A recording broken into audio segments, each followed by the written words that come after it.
Allah Resulü yetimlere özel bir münasebeti var. Güzel insanlar. Kur'an'ın yetimlere özel bir münasebeti var. Çünkü onlar elə bir cəmiyyətin zəif təbəqəsidir. Ona göre onun qorunmağa daha çok ihtiyacı var. Ona göre Uca Allah buyurur ki yetimin malına toxunma. Yetimin malına toxunmursansa doğru yoldasın. Bakın ölçüde, çəkide aldatmayın. Bakın terazide insanları aldatmayın. Teraziniz düz olsun.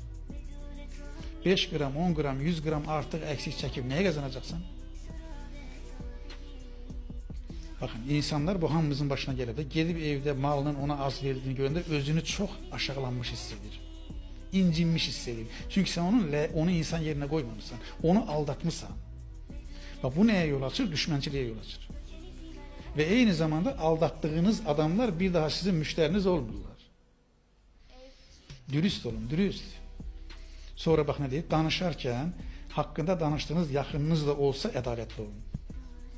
Bakın ne kadar güzel ölçüler koyup danışarken hakkında danıştığınız yakınınız da olsa hanımınız, oğlunuz, atanız, ananız, eminiz oğlu, bibiniz kızı kim olursa olsun adaletli ol. Bu benim qohumumdur. Sen bu tarafa geç deme yani. Bakın sonra ne söylüyor? Allah'a verdiğiniz söze sadık olun.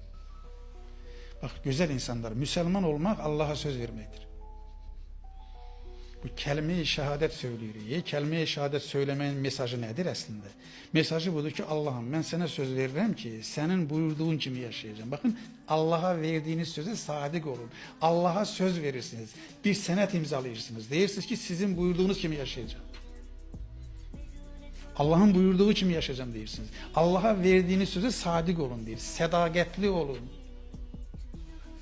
Bakın neleri saydı doğru yolun ölçüleri. Allah'a şerik koşmayın. Ananıza, atanıza karşı güzel davranın. Ruzi korkusuyla evlatlarınızı öldürmeyin.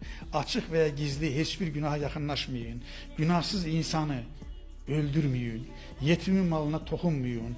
Ölçüde, çekide aldatmayın. Danışarken hakkında danıştığınız adam yakınınızda olsa adaletli olun. Yani həmişə adaletin yanında olun. Allah'a verdiğiniz söze sadık olun. Allah neye açıklamış oldu? Doğru yolun ölçülerini açıklamış oldu. Bunları sayandan sonra Uca Allah buyurur ki bakın Bismillah. Benim dost doğru yolum budur. Saydıklarımdır.